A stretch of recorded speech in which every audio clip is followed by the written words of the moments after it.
TDAH, transtorno de déficit de atenção e hiperatividade, é uma desordem de curso crônico, complexo e multifacetado do neurodesenvolvimento, caracterizado principalmente por níveis inadequados de desatenção, impulsividade e hiperatividade, que muitas das vezes resultam em dificuldades na regulação do comportamento. Os pacientes com TDAH apresentam alteração na região frontal do cérebro.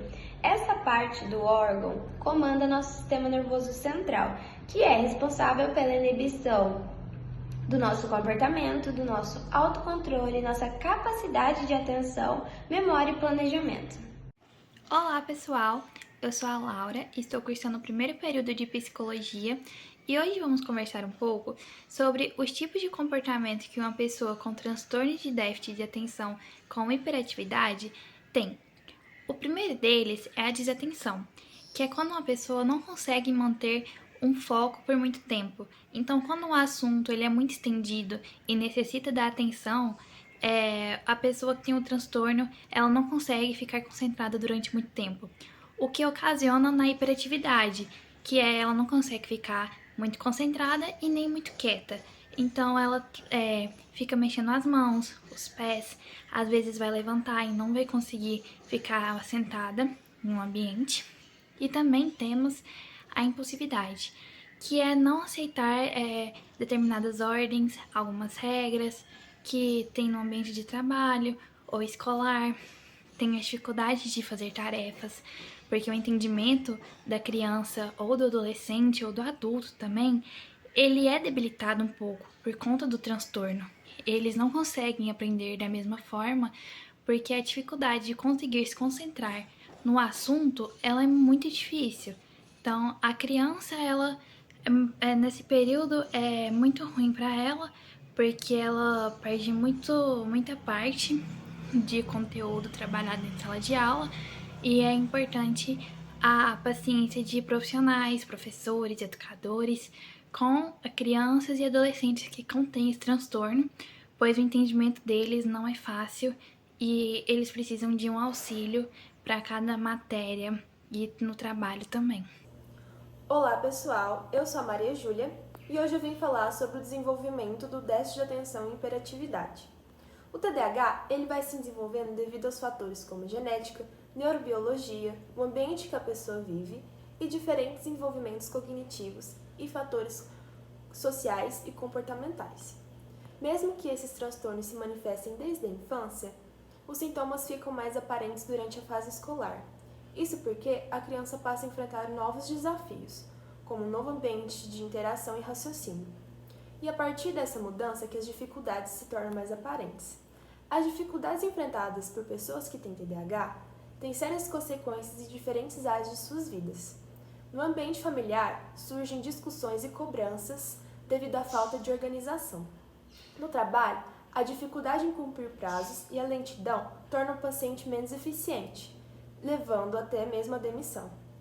Na escola, há problemas de atenção e aprendizado, levando à percepção de ser um aluno com dificuldades. Esses impactos psicológicos geram sentimentos de incapacidade, falta de autonomia e confiança. Oi pessoal, eu sou a Letícia e eu vim dar continuidade ao desenvolvimento. Então, o diagnóstico do TDAH feito ainda na infância, ele pode contribuir para que as consequências psicológicas negativas, como o sentimento de baixa autoestima, a incapacidade, sejam evitadas durante o desenvolvimento. Uma vez que com acompanhamento adequado, a chance da pessoa chegar à fase adulta e estar bem orientada, conhecendo as suas próprias condições, e adquirindo os melhores recursos para poder lidar com as dificuldades que são oriundas do diagnóstico também são maiores. O transtorno TDAH causa danos à pessoa nos aspectos biológicos, genéticos e cerebrais, constatado pelas tecnologias de imagem cerebral e estudos de biologia molecular. As insuficiências nos circuitos do córtex pré-frontal e amígdala a partir da neurotransmissão das catecolaminas, resultam nos sintomas de esquecimento, distratibilidade, impulsividade e desorganização.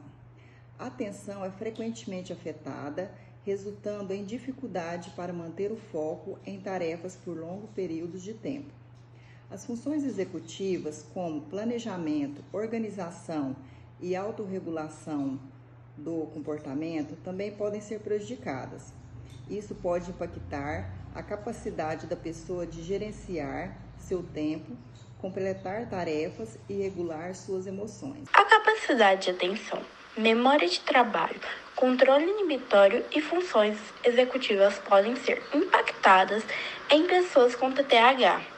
A atenção é frequentemente afetada, resultando em dificuldades para manter o foco em tarefas por longos períodos de tempo. A memória de trabalho também pode ser comprometida, tornando mais desafiador para indivíduos com TDAH reter informações enquanto realiza outras tarefas. O controle inibitório refere-se à capacidade de inibir respostas impulsivas. E isso pode ser difícil para pessoas com TDAH. As funções executivas como planejamento, organização e autorregulação do comportamento também pode ser prejudicada. Oi, eu sou a Sara Risse, estudante de psicologia. No TDAH, o sistema nervoso reage de forma anormal, causando dificuldade de concentração, impulsividade e hiperatividade. Há diferenças na atividade e estrutura do cérebro, especialmente áreas como o córtex pré-frontal e o núcleo estriado. Desequilíbrios de transmissão de neurotransmissores, como dopamina e noradrenalina, também podem contribuir para os sintomas. O tratamento envolve o uso de medicamentos estimulantes e terapias comportamentais para melhorar os sintomas e a qualidade de vida nos indivíduos com TDAH. O sistema nervoso ele é responsável pelas percepções e captações do corpo, garantindo também respostas aos estímulos internos e externos. A gente pode dividir o sistema nervoso entre o sistema nervoso central e o sistema nervoso periférico. O sistema nervoso central ele é formado pelo encéfalo e a medula espinhal, e o sistema nervoso periférico ele é formado por nervos e gânglios. E quando há algum transtorno que afeta esse sistema nervoso, o seu funcionamento é diferente, como por exemplo o TDAH. E dando continuidade no assunto, o TDAH ele geralmente é causado por fatores genéticos. E sua principal consequência é a falta de atenção nas atividades diárias, a dificuldade de sustentar esse foco nessas atividades do dia a dia. Além disso, o transtorno ele torna a pessoa, o paciente, mais inquieto, mais agitado, mais impulsivo. E os pacientes com TDAH, eles apresentam uma alteração na parte frontal do cérebro. Essa parte do órgão é a parte que comanda o sistema nervoso central. E o sistema nervoso central é responsável pela inibição do comportamento, da capacidade de atenção e do autocontrole, também do planejamento e da memória. O TDAH, ele não é algo incomum, algo de difícil encontro ali. Ele é até bem comum assim no mundo.